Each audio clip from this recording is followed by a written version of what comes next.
Approximately 2 years ago, we made a video titled "Which country will join the EU next?", detailing each potential candidate for EU membership and their status. The hopefuls were, at that time, Turkey, North Macedonia, Montenegro, Serbia, Albania, Bosnia and Herzegovina, Georgia, Moldova, Ukraine and Kosovo. While no country has made it across the finish line quite yet, much has changed since then. Some countries that had made good progress back then have since stalled or backslid, while others have made rapid progress. As Iceland is set to hold its referendum on joining the EU this Saturday, we thought it might be prudent to give an update on the progress of the current EU aspirants before they're potentially joined by a new candidate.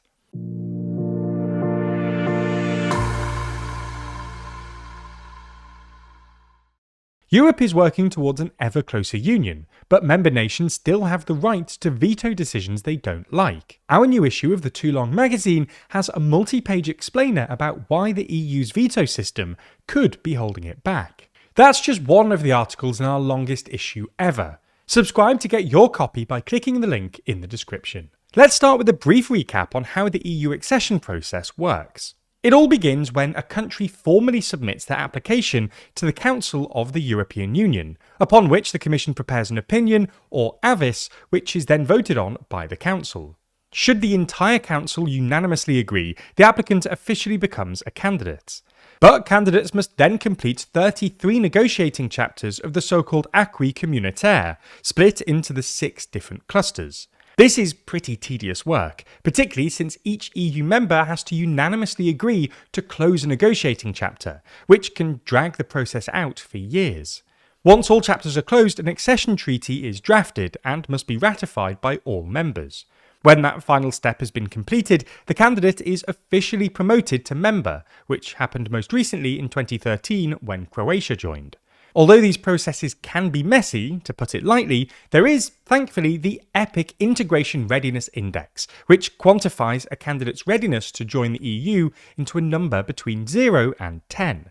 It's based only on the Commission's reports and benchmarked against Croatia's accession. So let's now check on the progress of our candidates. First up are the 2 countries whose candidacies have been effectively abandoned, with Turkey spearheading this category. With an EPIC score of only 2.81, negotiations stalled completely in 2018 due to concerns about democratic backsliding and the Cyprus dispute.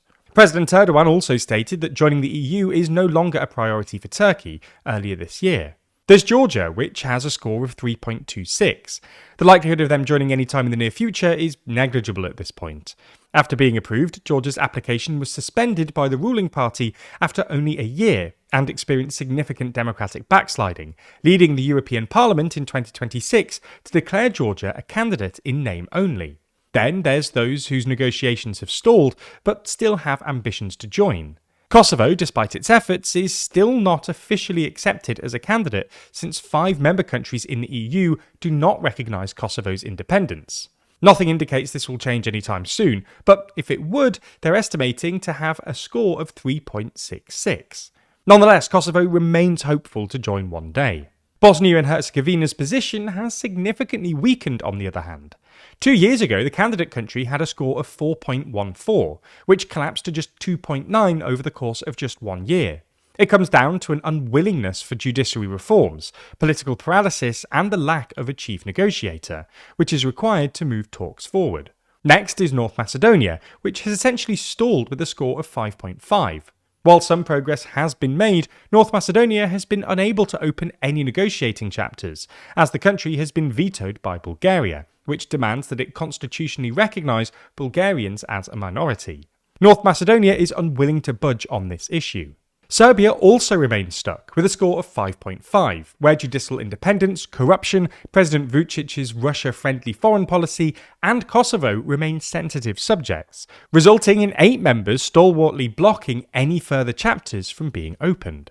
In reality, there are only 4 countries making consistent progress: Moldova, Ukraine, Montenegro, and Albania. Moldova, with a score of 5.87, has been making steady progress on political and judicial reforms alongside Ukraine. However, if negotiations stall, reunification with EU member Romania has been presented as a plan B of sorts, although a majority of Moldovans still oppose the idea. even though Moldovan President Maia Sandu has said she'd vote for unification if there was ever a referendum. Meanwhile, Ukraine, with an epic score of 5.85, has made quick progress. However, 4 out of 6 clusters remain blocked by Hungary despite being technically ready, and accession hinges on the tides of war. Even if the war is eventually settled, Ukraine's massive agricultural industry would make some existing members hesitant to give the final green light for accession. Albania sits in second at 6.7 and managed to close its 3 first chapters this July, with the Commission stating that if the pace of reforms are maintained, Albania should be able to join the EU by 2029.